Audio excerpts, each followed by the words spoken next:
বাংলা পক্ষ স্পষ্ট বলছে ববি শুভেন্দু ভাই ভাই এই বাংলায় ঠাঁই নাই, জেলার ভিতর দেখতে চাই। যারা তৃণমূল সমর্থক বা বিজেপি সমর্থক তারা বলুন এটা। হ্যাঁ বলুন, আমি বিজেপি সমর্থক, আমি গর্গদার এই কথা সমর্থন করছি যে ববি শুভেন্দু ভাই ভাই জেলার ভিতর দেখতে চাই। দুর্নীতি হয়েছে কিনা এটা বাংলা পক্ষর মিডিয়া বা আদালত লাগে না জানতে। বাংলা পক্ষ একদম বাংলার মাটির সঙ্গে বাংলার মানুষের সঙ্গে ওতপ্রোতভাবে জড়িত। তাই জন্য এটা আমরা জানতাম, যে কারণে আমরা 2019 সাল থেকেই যখন এই মিডিয়া ওখানে গিয়ে রাত দিন পড়ে থাকতো না, বাংলা পক্ষ কিন্তু এসএসসি দুর্নীতির বিরুদ্ধে যে পরীক্ষার্থীরা লড়ছে সেই মঞ্চে গিয়েছে। আমি ব্যক্তিগতভাবে গেছি একাধিকবার। ঠিক আছে, অভিজিৎ গঙ্গোপাধ্যায় বলে দিয়েছে যারা যারা রাস্তায় ধর্ণা দিয়েছে এসব আন্দোলনে তার তৃণমূলের দালাল। তৃণমূল থেকে যাওয়া তৃণমূল, বিজেপিতে চলে যাওয়া তৃণমূল, এদের সকলের শাস্তি চাই।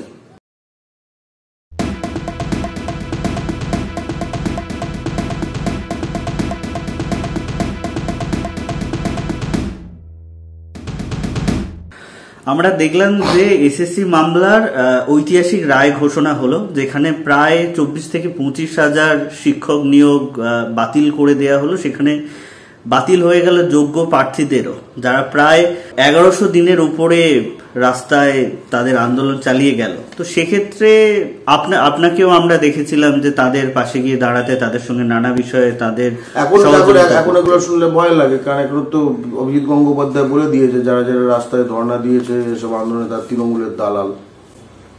2019 আমরা আছি এই লড়াইতে, এসএসসির জন্য ন্যায়ের পক্ষে লড়াইতে, এসএসসি যারা পরীক্ষার্থী। যাই হোক, বলো। তো সেক্ষেত্রে এই যোগ্য প্রার্থীদের ভবিষ্যৎ কি হবে? মানে টোটালটাই যেখানে বাতিল হয়ে গেল, সেখানে যেমন অযোগ্যরা শাস্তি পাচ্ছেন সেটা তো ঠিক আছে, কিন্তু যোগ্য প্রার্থীরা যারা এতদিন ধরে আন্দোলন করছে বা এখনো করে চলেছে, তাদের ভবিষ্যৎ কি হবে?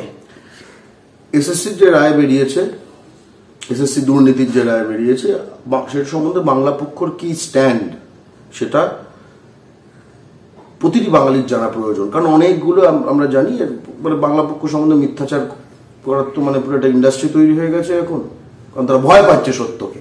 বাংলা পক্ষ থেকে বাংলা পক্ষর সম্বন্ধে শুনুন, বাংলা পক্ষ সাধারণ সম্পাদকের থেকে। ঠিক আছে, বাংলা পক্ষ প্রথমেই বলে যে এই রায় থেকে একটা জিনিস জানা যাচ্ছে যে এসএসসিতে দুর্নীতি হয়েছে। এই রায় সেইটা ক্লিয়ার। ঠিক আছে, দুর্নীতি হয়েছে কি হয়নি এটা আর কোনো আলো আধারিতে নেই।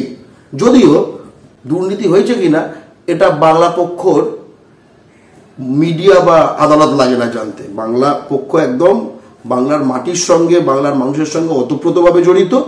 তাই জন্য এটা আমরা জানতাম, যে কারণে আমরা 2019 সাল থেকেই যখন এই মিডিয়া ওখানে গিয়ে রাত দিন পড়ে থাকতো না, বাংলা পক্ষ কিন্তু এসএসসি দুর্নীতির বিরুদ্ধে যে পরীক্ষার্থীরা লড়ছে সেই মঞ্চে গিয়েছে। আমি ব্যক্তিগতভাবে গেছি একাধিকবার। ঠিক আছে, দুই, দুর্নীতি যারা করেছে, যারা এই মুহূর্তে তৃণমূলে আছে, যারা দুর্নীতি আজকের নয়, বোধহয় কত 1 দশক প্রায় হতে চললো, প্রায় দেখতে গেলে। ততদিনে তারা তখন তৃণমূল আলো করেছিলেন, এখন তারা বিজেপিতে পৌঁছে গেছে। ঠিক আছে, অর্থাৎ তৃণমূল থেকে যাওয়া তৃণমূল, বিজেপিতে চলে যাওয়া তৃণমূল, এদের সকলের শাস্তি চাই। এদের সকলের যদি শাস্তি না হয়, এটা যদি নারদা কেসের মতো হয়ে যায় যে ববি হাকিম বহাল তবিয়তে ঘুরে বেড়াবে, শুভেন্দু অধিকারী বহাল তবিয়তে ঘুরে বেড়াবে, আর নাকি সব দুর্নীতি, এটা হলে তো খুব প্রতারণা হবে। এই পুরো বিষয়টার সঙ্গে প্রতারণা হবে।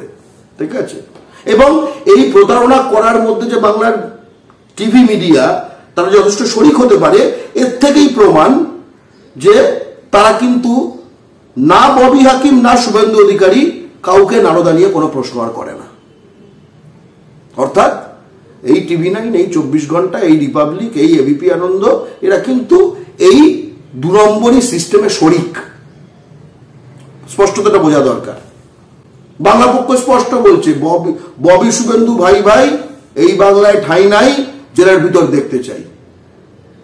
যারা তৃণমূল সমর্থক বা বিজেপি সমর্থক তারা বলুন এটা। হ্যাঁ বলুন, আমি বিজেপি সমর্থক, আমি গর্গদার এই কথা সমর্থন করছি যে ববি শুভেন্দু ভাই ভাই জেলার ভিতর দেখতে চাই। বা লিখুক, আমি তৃণমূল সমর্থক, আমি গর্বদার এই কথা সমর্থন করছি যে ববি শুভেন্দু ভাই ভাই জেলার ভিতর দেখতে চাই, ওপেন বলছি, ঠিক আছে?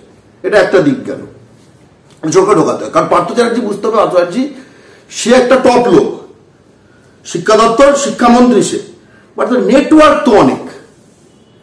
এই যে আমার দেশের বাড়ি হচ্ছে হুগলি, জিরাটে বলাগড়ে, সেখানকার যে লোকাল আরকাঠি ছিল,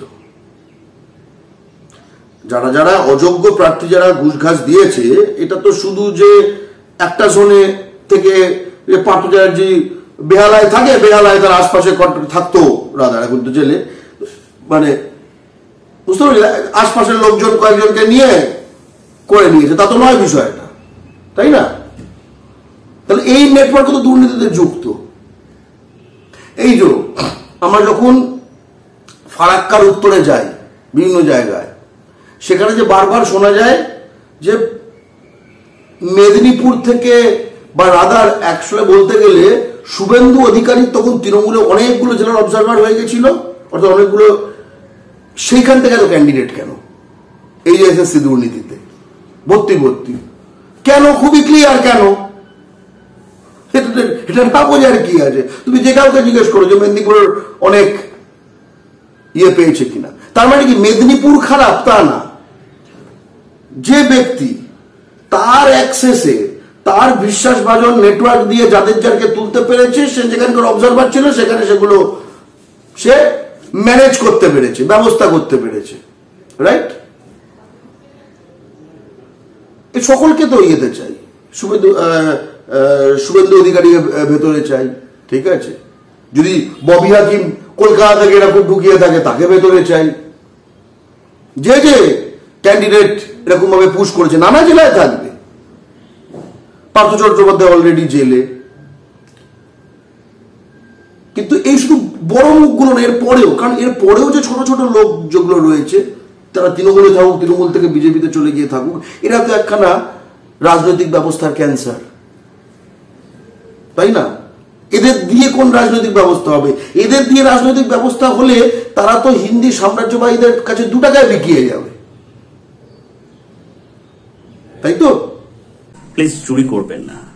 একজন কন্টেন্ট ক্রিয়েটার অত্যন্ত কষ্ট করে তার কাজকে এগিয়ে নিয়েছে, তাই তার কাজকে সাপোর্ট করুন, তার কাজকে ভালোবাসুন, কিন্তু তার কাজ নিজের চ্যানেলে তুলে দেবেন না, কারণ জানবেন পাইরেসি কিন্তু একটা অত্যন্ত দণ্ডনীয় অপরাধ।